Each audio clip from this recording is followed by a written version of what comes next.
Relate na relate ako! Kala, parang nai-inlove na ako sa kanya. Nakaka-tense naman ang story. Iba talaga! More pa! Dear M.O.R. Iba ang kilig sa urig.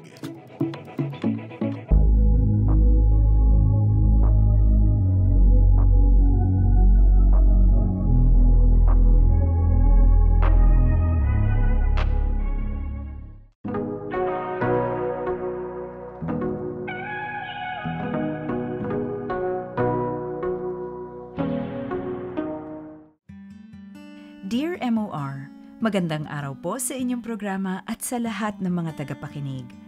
Ako pala si Emma, 50 years old at isang business owner.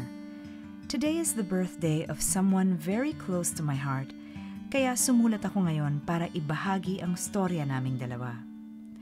Mga kamorkada, puno ng mabibigat at masasakit na tema ang istoryang ito.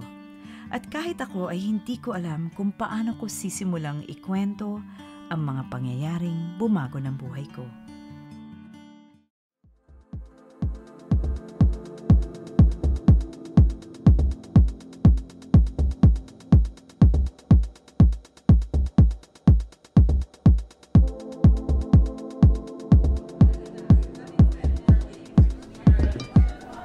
Happy birthday, Emma. Thank you. Kain lang kayo.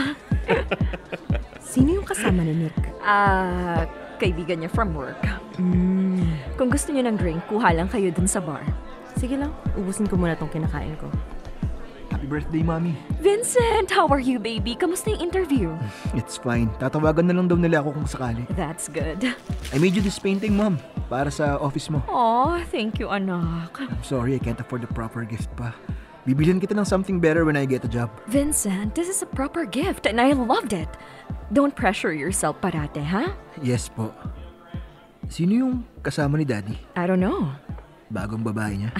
Hindi ko alam, pabago-bago siya ng kabit eh. Last week, it was a different girl. You shouldn't have married him.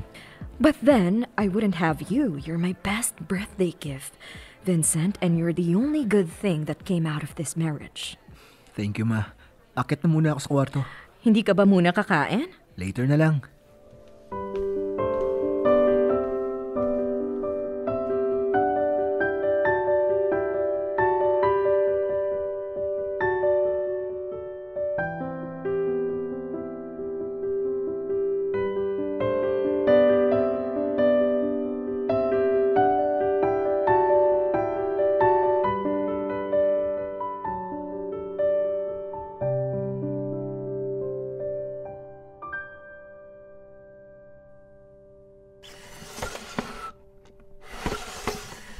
Han, nakita mo ba yung isa kong relo? Alin? Yung bago kong relo, yung brown leather, yung bracelet. Kailan ka bumili ng bagong relo? Ha? Last week? Last week. Ibigay mo na lang, Emma, please. Wala sa akin. Aanhin ko naman yon. It's a gift from my mentor, okay? Importante siya sa akin kasi I'm meeting him again today. At gusto ko makita niya na suot ko yung regalo. Gift? From your mentor? Kailan ka pa nagkaroon ng mentor? Emma, palalakihin na naman ba natin to? Relo lang yun. Gusto ko lang siyang suotin ngayon. Eh di hanapin mo. Hindi nagpapakabatugan ka dito na kahit relo mo, hindi mo magawang hanapin. Batugan? I provide for this family. Ako ang nagpa-party ng birthday mo eh. My God! Anong laso naman yung pumapasok sa kokote mo to think na you provide for us? Kalahati ng gastusin dito sa bahay is paid for by my business. Tsaka wag mo nga isinusumbat sa akin yung party na yan. Alam kong ginawa mo lang yung excuse para ma-invite yung babae mo. O di ikaw nang magaling. Dad! Yes. Ano to? Relo mo. Naiwan mo sa baba. Happy? Yes. Thank you, anak. Rinig na rinig sa buong bahay yung away nyo, so please, next time you fight, be more quiet. O kaya, gawin yung soundproof yung kwarto nyo. Excuse me, magluluto na ako. Vincent, ano yung hawak mo? Wala. Gauze pads. Para saan? Wala. I thought meron kayong high school reunion today. Hindi mo ba i-meet yung friends mo? Wala ako nun. Anong gusto mong lunch, anak? I'm not hungry, Ma. Sa kwarto lang po muna ako. Una na muna ako. Enjoy your time with your mentor.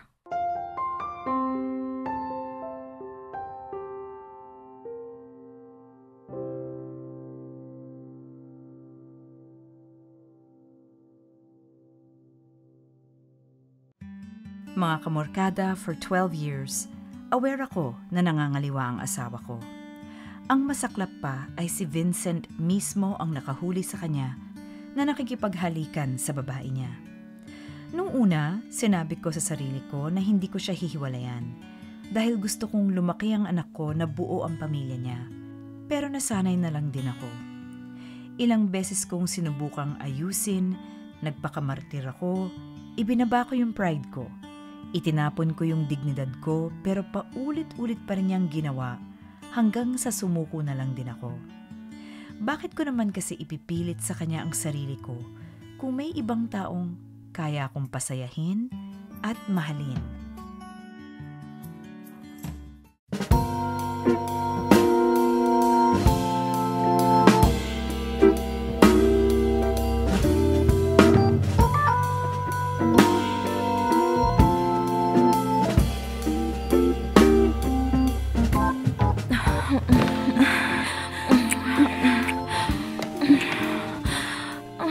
Marian.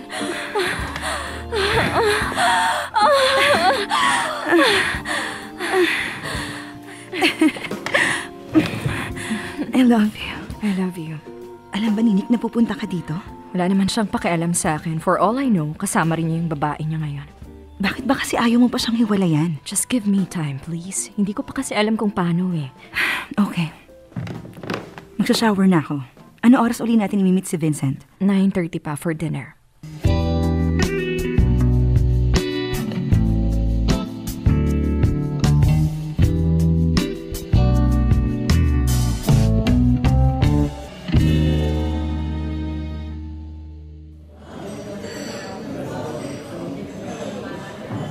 Mami!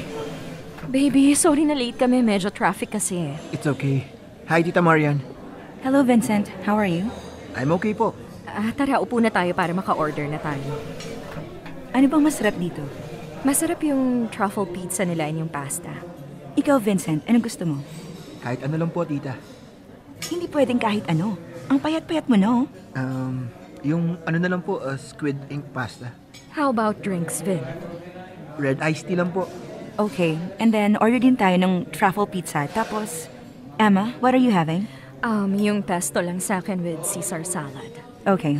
Waiter! Good evening, ma'am. What can I get you for tonight? Yes, we'll have 1 squid ink pasta, 1 pesto, tapos isang mushroom pasta, and then isang large truffle pizza. Tapos, Emma, can you share the Caesar salad, please? Alam kong hindi mo mauubos. Fine, sure. And then 1 Caesar salad and 3 red iced tea. Right away, ma'am. Is there anything else that you want to add? No, we're good. Thank you. Okay po. I'll be back with your order in a bit. Thank you. What? Ha? Nakatitig ka sa akin. Oo nga, Mami. Wala. Pinapaalala ko lang sa'yo na libre mo to. Siyempre naman. Unless gusto mo akong hatian, pwede rin naman. Naku, ang yaman-yaman mo eh. Naubos na nga pera ko sa Europe. Ang dami mo kasing binili. Ay, bago ko pala malimutan. Since nabanggit mo yung mga binili na yan, eto, pasalubong ko sa'yo, Vin. Ano po yan, Tita? All sorts of things from Europe, pero may bagong sketchbook dyan na binili ko sa Van Gogh Museum. Hindi na po ako nag-drawing eh. What? Why? Sige na, kunin mo na muna tong paper bag. Tapos tingnan mo lahat ng nandyan. Mali mo, ma-inspire ka ulit, di ba? Thank you po, Tita. Wait, ano yung nasa pulso mo? Band-aid ba yan? Ha? Patingin nga. Wala po, wag na, Mami. Inaayos ko kasi yung PC ko tapos nasugatan ako but it's nothing. I'm okay po. Are you sure?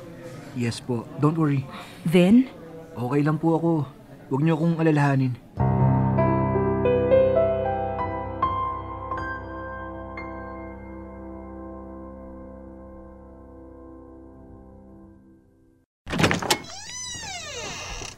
Good night, Mommy. Good night, anak. Mommy? I haven't smiled or laughed in a while. Thank you for taking me with you and Tita Marian. You're welcome, anak. Sa susunod uli, ha? Akit na po ako sa kwarto ko. Okay, good night. Saan kayo galing? Nag-dinner lang kami. Without me? Wala ka naman dito eh. Balita ako nakabalik na si Marian from Europe. Yeah. Kasama niya siya. Mm-hmm. And she's still unmarried.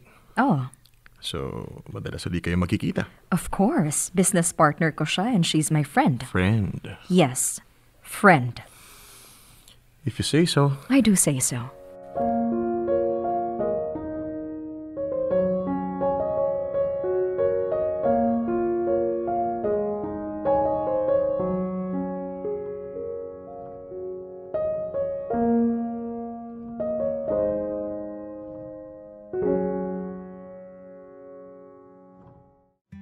Mga kamorkada, tama ang iniisip nyo. May ibang karelasyon din ako at yun ay si Marian. Sa totoo niyan, siya rin ang first long-term relationship ko. Nag-reconnect kami 3 years ago and the rest is history. Kilala siya ni Vincent at maayos naman ang relasyon nila. Sa totoo nga niyan, parang pangalawang nanay na rin siya kay Vincent. Kaya concerned din siya nung nakita ang band-aid sa wrist niya. May history kasi ang anak ko of harming himself at ngayon ay lubos-lubos ang anxiety ko na baka sinasaktan na naman niya ang sarili niya.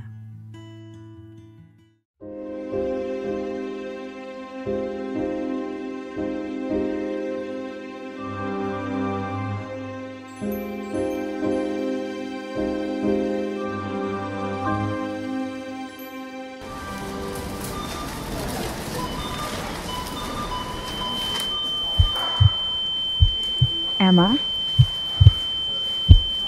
Love? Emma, is everything okay?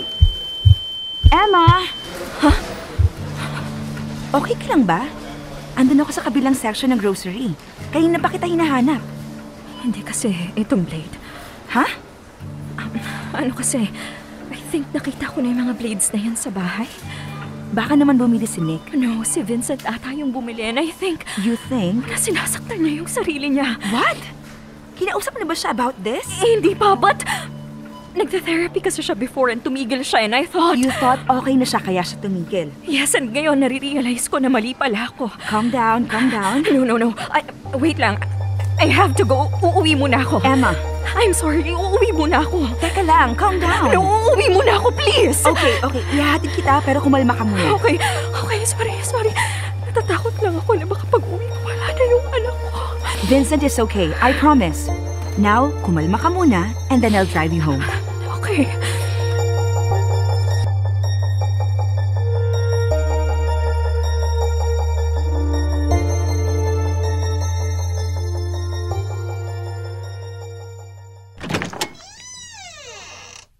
Hindi ka ba papasok? Hindi na.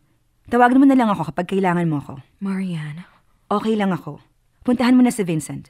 sure ka ba? Oo naman. Ingat ka sa biyahe. I will. Vincent? Vincent, andyan ka ba? Vin! Anak! Diyos ko, hindi pa nilalamig tong batang to. Lakas-lakas ng aircon tapos nakahubad. Asan ba yung kumot mo? Teka, sugat na naman ba to? Puro na naman sugat yung braso mo.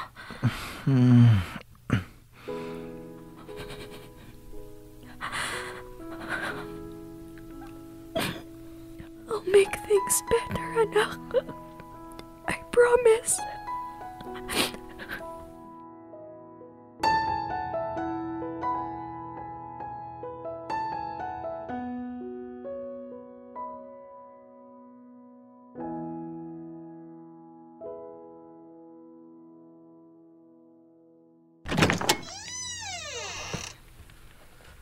Oh, bakit gising ka pa? 12:00 na. Hindi ka ba pupunta sa hardware bukas? Makipaghiwalay ka muna sa babae mo. Ano naman ba to? Kahit ngayon lang, Nick. Subukan naman natin for Vincent. Huwag mo nga idamay si Vin dito. Pagod ako. So kung ano man to, saka na natin pag-usapan. Sinasaktan ni Vincent yung sarili niya. Last time bumili siya ng razor blades. Then kanina nakita kong puro sugat yung braso niya. You're overthinking. Nick, ano ba? Just for once, unahin mo naman yung anak mo.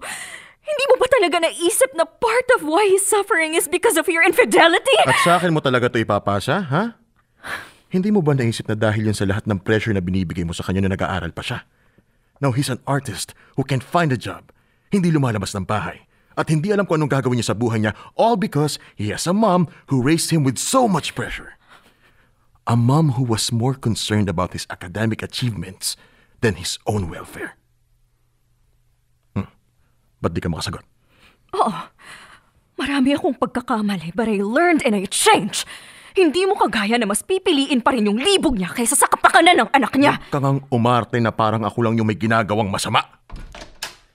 Hindi ba sabi ko kapag mag-aaway kayo, hinaan nyo yung boses nyo o gawin yung soundproof tong kwarto nyo? Anak, Mga hipokrito.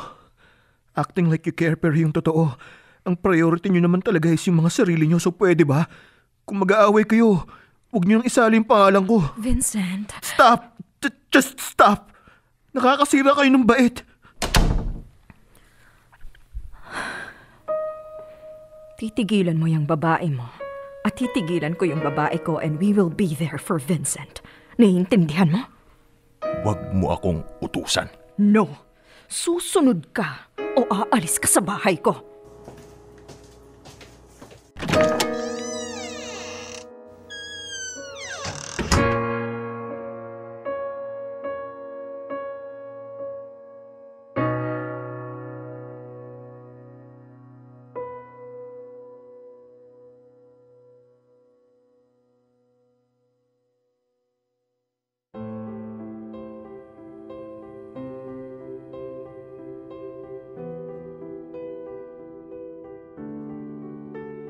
Sabi mo, hindi ako masasaktan ni numan. Sabi mo, sa'yo ako magtiwala lang at gawing sandalan kahit ang mata'y nakapiring. Ang kamay mo'y hinawakan pa rin. Wala akong maninagnan kay dilim. Ba't dinala mo ko kung saan pala'y masasaktan? Walang usapang ganito. O bakit nagtiwala sa tulad mo? Walang hiya talagang sinabi mong mahal mo akong paulit-ulit, paulit-ulit ding nasasaktan. Ulit-ulit, ulit-ulit, ulit-ulit, ulit-ulit, ulit-ulit bang nasasaktan? Sabi ko, magtitiwala lang sa'yo. Mali ako. Sabi ko, mapapatawad din kita. Ang hirap pala nito ngayong nawala ng piling. Liwanag suminag, pinawing dilim. Nakita ko ng lahat ng ginawa mo sa akin. Ba't dinala mo ko kung saan alam mong masasaktan? Walang usapang ganito. O bakit nagtiwala sa tulad mo? Walang hiya talagang sinabi mo mahal mo ako. Paulit-ulit, paulit-ulit ding nasasaktan. Ulit-ulit, ulit-ulit, ulit-ulit, ulit-ulit, ulit-ulit bang nasasaktan? Ulit-ulit, ulit-ulit, ulit-ulit, ulit-ulit, ulit-ulit bang nasasaktan? Ay galing sabihin ayaw ko na, ngunit ang hirap gawin dahil minahal kita. Kay daling sabihin na aalis na lang,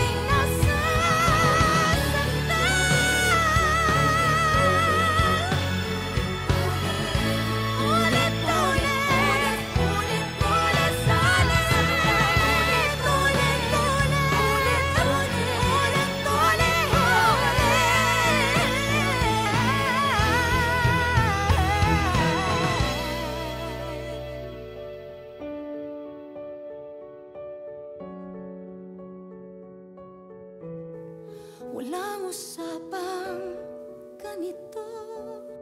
O bakit nagtiwala sa tulad mo?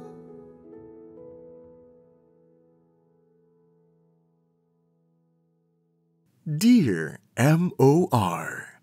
Ang mga kwento ng puso mo. #Dear M.O.R. Keeping Promises. I was so afraid, mga kamurkada. Natatakot ako na baka kung anong gawin ng anak ko. Natatakot ako na mawala si Vincent because Nick and I failed as parents. Pinagtangkaan na niya ang sarili niyang buhay noon at hindi ko nahahayaan na umabot pa uli siya sa puntong yon. Alam kong maraming naging ugat ang depression niya. Isa na doon ang pagiging dysfunctional ng pamilya namin, ang mga problema niya sa career niya as an artist, at marami pang iba. Hindi ko man kayang ayusin lahat ng aspeto ng buhay niya, alam kong kaya kong subukang ayusin ang pamilya ko.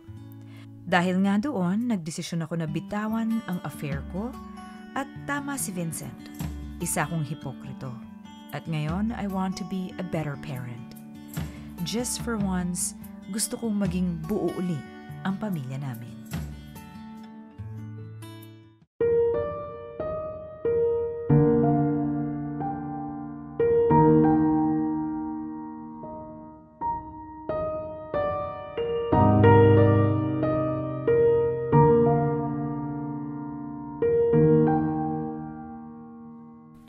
So, you want to stop seeing me? Ganun ba yun? Yes. Hindi ko maintindihan. Gusto kong ayusin yung pamilya ko, Marian, para sa anak ko. At sa tingin mo ba, kaya rin yung gawin ni Nick? Hindi ko alam pero kailangan kong subukan for Vincent. Pero paano ako? I love you. Ganito ka magmahal? Ganito ako maging ina. I'm sorry.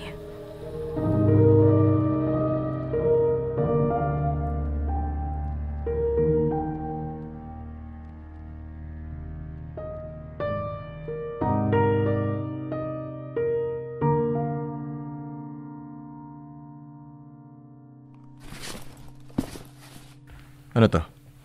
Regalo. Para saan? May okasyon ba? Wala naman pero ito lang yung paraan ko to tell you na kahit ngayon lang, subukan naman nating maging mabuting magulang kay Vincent. Fine. Mommy, Dad, alis lang po ako. Ipapaship ko lang itong mga gamit. Ano yan, Vin? Wala, may hinihingi lang na PS4 games yung kaibigan ko, so ipapadala ko sa kanya. Hatid ka na namin. Ha? Po? Ihahatid ka namin tapos gala tayo sa labas? Okay po. Yeah. Okay, sige.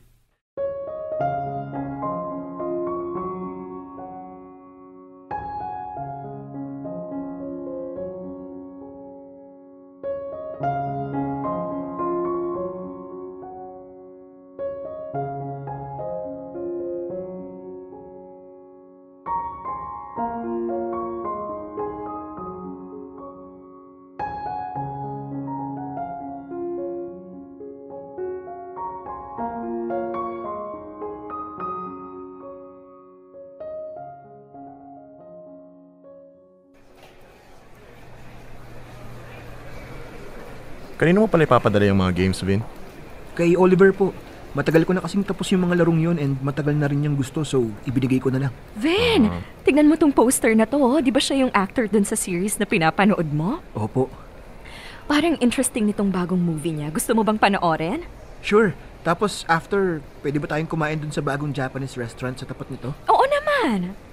Okay. Tara na, bilhin tayo ng ticket. For sure, makakatulog lang ang mami mo sa kalagitnaan ng film. Excuse me. Kailan ba hindi?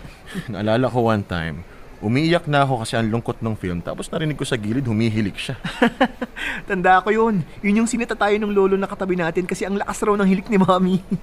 At talagang pinagtulungan niyo pa ako, ha?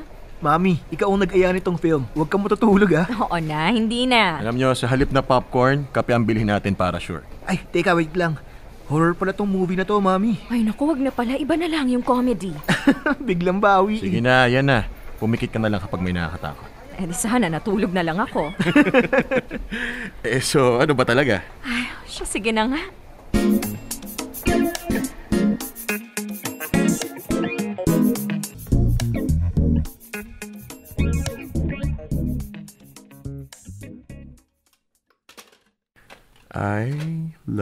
you both. Naks naman, tingnan mo. Ano yan? Pinost ni Vincent yung pictures natin nung isang araw. Totoo ba? After 3 years, nag-post na siya uli. Actually, kagabi narinig ko rin kausap niya yung mga tropa niya. Nung isang araw din, alam mo buti kahit papano, nakikipag-usap na uli siya. Sana magtuloy-tuloy until eventually, pumayag na siyang mag-therapy uli. He'll get better. I'm sure of it.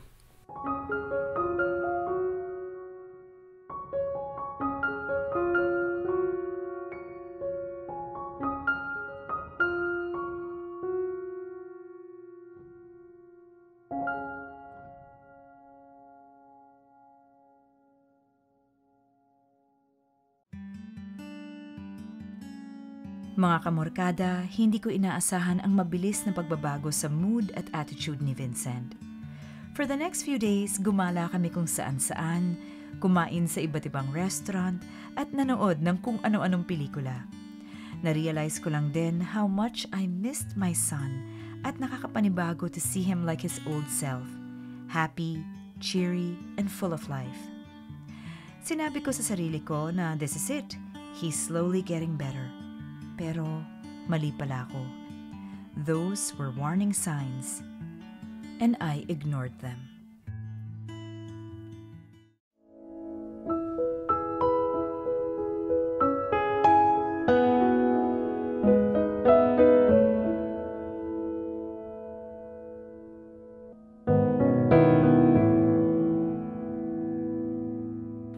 Jane! Yes po, ma'am. Kailan yung dating ng bagong supply ng mga materyales? Bukas pa po, ma'am. Late na naman sila. Ang sabi sa akin last time, ngayong araw i-deliver. Oo nga po, ma'am eh. Teka, sasagutin ko lang to. Sige po. Hello? Emma, O Nick, anong nangyari? pumunta ka sa ospital, please. Nick, anong nangyari?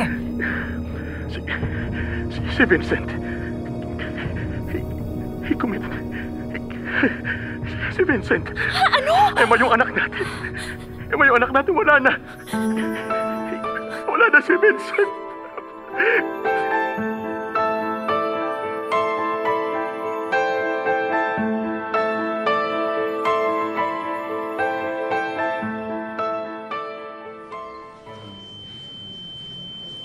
Condolences po sa inyo, Ma'am Emma. I'm so sorry for your loss, Emma. Emma? Tita, Emma, andito si Oliver. okay lang po ba siya, Tito? Emma, What? andito si Oliver, best friend ni Vincent. Oliver? Tita, I'm so sorry for what happened.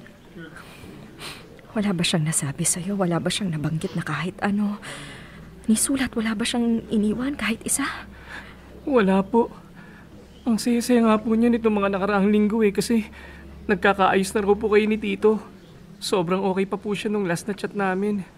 Hindi ko po alam na ganito yung mangyayari. I'm sorry, Tita.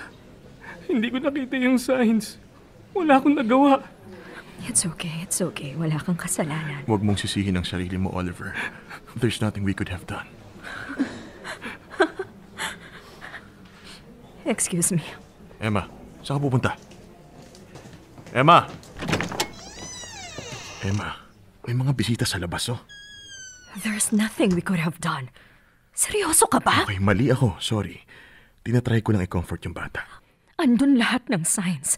Yung pananakit niya sa sarili niya, pamimigay niya ng mga gamit niya sa mga kaibigan niya, yung isang araw bigla na lang siyang masaya. Andun lahat yun at wala tayong nagawa.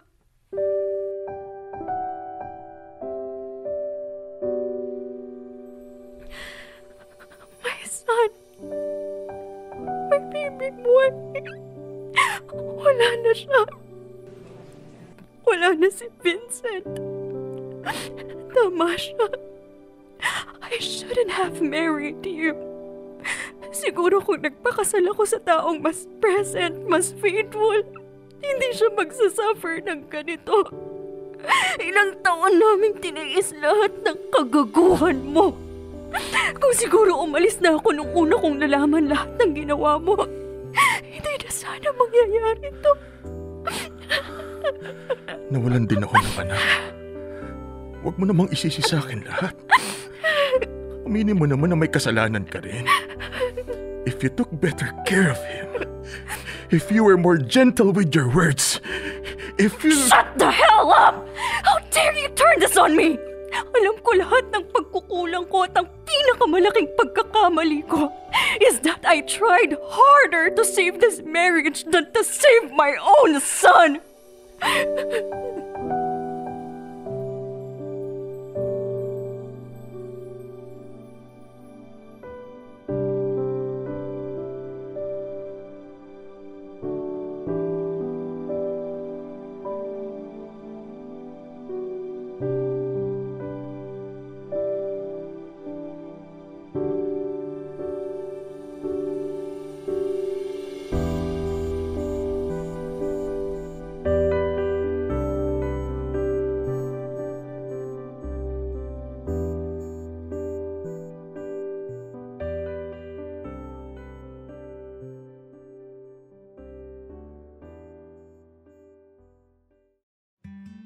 Gumuho ang mundo ko, mga kamorkada.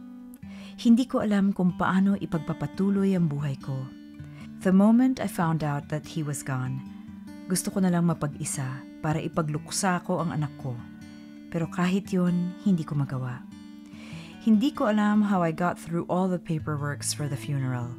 Hindi ko rin alam kung paano ko nakausap yung mga kaibigan niya to inform them of his death. Kahit yung pakikipag-usap sa mga bank employees para ipasara yung accounts niya, hindi ko rin alam kung paano ko nagawa. I have no words to describe how much it hurts. Sabi ng nanay ko dati, ang mga anak ang dapat naglilibing sa magulang. Hindi ang magulang ang naglilibing sa anak. Galit ako sa sarili ko. Galit ako sa asawa ko. Galit ako sa may kapal at galit ako sa mundo. A week after his burial, lumapit ako kay Nick para sabihin sa kanya na I will be annulling our marriage. Wala nang rason para magsama pa kami. We blamed each other for our son's death, kaya hindi na tama na magsama pa kami sa iisang bubong.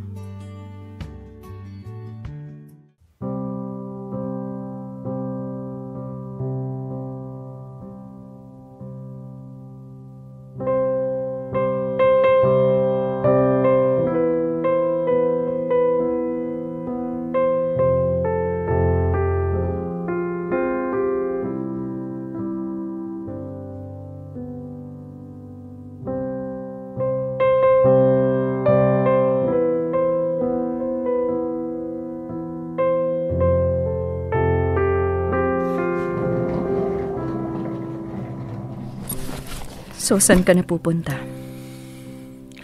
Hindi ko pa alam. Baka sa bahay ng kapatid ko, baka mag-lease ako ng kondo. Good luck. Hindi ko pa kayang mag-asikaso ng annulment, pero siguro sometime in the future, babalitaan na lang kita. Fine. Pero just to be clear, hindi lang ako nagkamali sa relasyon natin. Kesyo ikaw, kesyo ako, o tayo man yung nagkamali, hindi na mahalaga yon. Wala na si Vincent. Kahit sino pang sisihin natin, wala nang magbabago.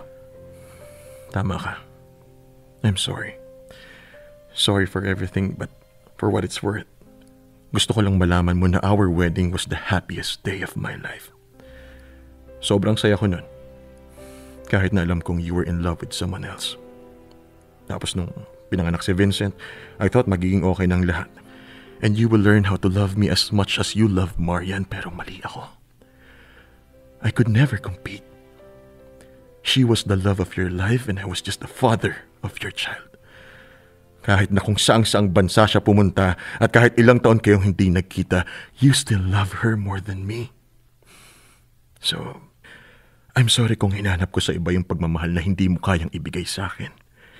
And I'm sorry for the damage it did to you and to Vincent. I'm sorry kung ito yung naging bunga ng lahat ng kasalanan ko. I'm really sorry. Recently lang kami nag-reconnect ni Marian, alam mo yan. And I did it because I felt so lonely being with you. Ilang taon akong nagtiis. Sinubukan kong maging mabuting asawa, ilang beses kong sinubukang ayusin yung relasyon na hindi naman akong sumira. Ayoko na maging martir ulit. I wish you the best, Emma. I'm sorry.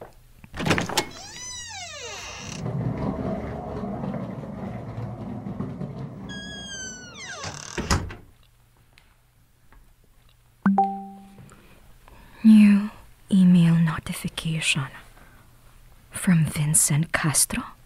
Huh? Ano to? I love you, Mommy. Naku, ano ba namang subject heading to, anak? Hi, Mommy. I hope this email finds you well. Una sa lahat, I'm sorry for leaving too soon. Umiyak ka lang sa funeral ko tapos mag-move on ka na agad, ha? Sa lahat ng taon na naisip kong tapusin na lang lahat, the only thing that stopped me was the thought of you crying beside my coffin. Pero I'm sorry kung ngayon hindi ko na talaga kinaya. I've been fighting my demons for so long and hirap na ako. Sorry kung sumuko na ako, Mommy. Hindi ko na kasi alam kung paano ko gigisingin yung sarili ko tuwing umaga. Ang lungkot-lungkot ko parati, Mommy. Every day, I think about how big of a failure I am. Gumraduate akong cum laude pero hanggang ngayon wala akong trabaho. Sinubukan ko magnegosyo pero sinayang ko lang yung pera nyo. Lahat ng tao sa paligid ko, lahat ng mga kaibigan ko, unti-unti nilang naabot yung mga pangarap nila pero ako, andito pa rin. Hindi alam kung may patutunguhan pa ba yung buhay ko. Higit sa lahat ng taon na nakikita kong nahihirapan ka at umiiyak ka dahil kay Daddy, naiisip ko na kung hindi na lang ako pinanganak, hindi ka sana mapapwersang magpakasal sa kanya. Masaya sana ang buhay mo kung hindi dahil sa akin. I'm sorry sa lahat ng masasamang nasabi ko dati, Mommy. Gusto ko lang malaman mo na I love you and I love seeing you with Tita Marian kasi kapag kasama mo siya, doon lang kita nakikitang tumawa. So please leave, Dad. Hindi mo na kailangan magpakamartir. Ngayong wala na ako, live your life. Travel the world. Eat every food you want. Wear the clothes you want. Go on hikes. Watch horror movies. Watch any movies actually. And if you want to do all these with Tita Marian, you have my blessing. I couldn't live my life happily but you can. So please, kahit gaano kahirap, lumaban ka lang. Pag dumating na yung araw na sasalubungin na kita sa langit, gusto kong makita ka na puno ng uban, puro wrinkles, kubana at nakapustiso. Gusto kong makita kang tumanda at sabihin sa akin na naging masaya ka sa buhay mo. I love you, Mommy. I'm sorry.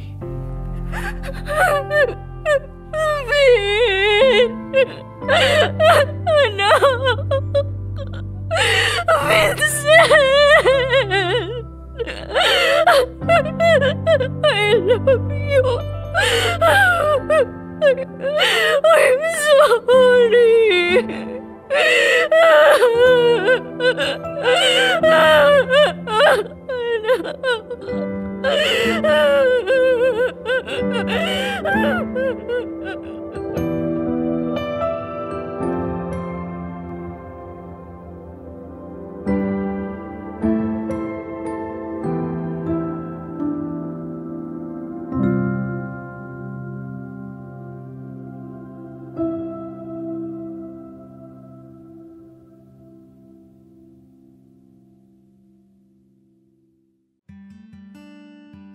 Mga kamorkada, isang simpleng suicide note lang ang nakita namin sa bed ni Vincent. At ang tanging nakasulat lang ay I love you, Mom and Dad, I'm sorry. Hindi ko inasahang nag-schedule pala siya ng isang buong letter para sa akin. Umiyak lang ako ng umiyak at sa maraming pagkakataon, inisip ko na sumunod na lang sa anak ko. Pero I wanted to honor his last wishes. So kahit gaano kahirap, pinilit kong lumaban. Pinilit kong maging okay. I watched a new film every day. I traveled. I ate at different restaurants. I lived because my son wanted me to. And kung tatanungin niyo ko, oo, I went back to Marian. Siya ang tumulong sa akin to deal with the aftermath of Vincent's death. Kahit na alam kong mahirap din ang lahat para sa kanya. Today is Vincent's birthday and we're watching a sequel to his favorite animated film. Masakit pa rin ang lahat ng nangyari. 25 lang si Vincent nung nawala siya at hanggang ngayon, kahit ilang taon na ang nakalipas, I still cry almost every day because I miss him. But I made a promise to live my life the way he wanted me to. I will wake up every day and I will keep my promise. Hanggang dito na lang po ang aking kwento. Lubos na gumagalang, Emma.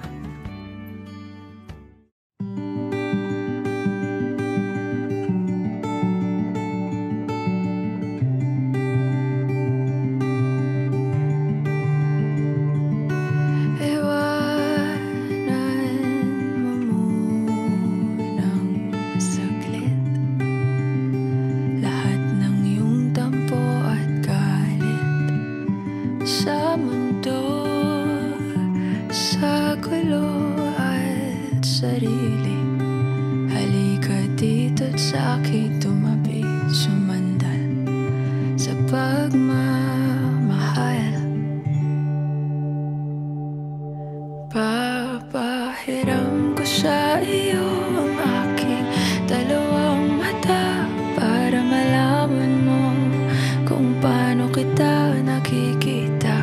Maging ang puso ko kapalit ang nasa sa'yo para maramdaman at mabura ang mga agam-agam na hindi kailangan.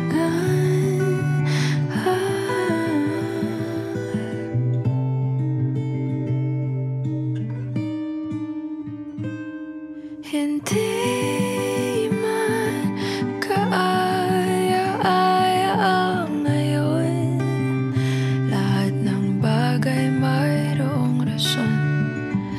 Dahilan hindi mo man maintindihan. Ang langit pwede mong matakbuhan, sumandal sa pagmamahal. Ang pag-ibig ko ay di bulag. Papahiram ko sa iyo ang aking dalawang mata para malaman mo kung paano kita nakikita. Maging ang puso ko kapalit ng nasa sa'yo para maramdaman nilalambay.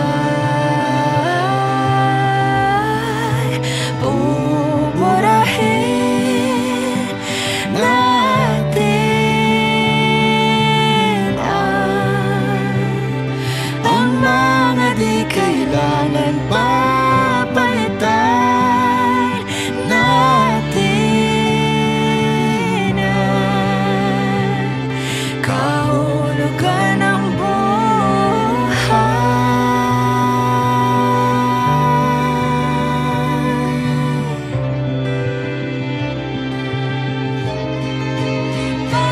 papahiram ko sa iyo ang aking dalawang mata para malaman mo kung paano kita nakikita. Maging ang puso ko kapalit ng nasa sa'yo para maramdaman nilalaman. Buburahin natin ang mga di kailangan papalitan natin ang kahulugan ng buhay. Buburahin natin ang mga di kailangan papalitan natin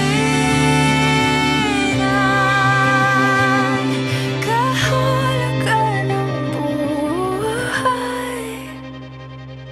Kahulugan ng buhay. Papahiram ko sa iyo ang aking dalawang mata para malaman mo. Maging ang buhay ko'y sa'yo ibibigay.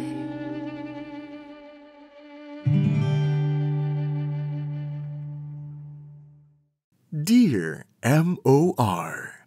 Ang mga kwento ng puso mo. Hashtag Dear M.O.R. keeping promises.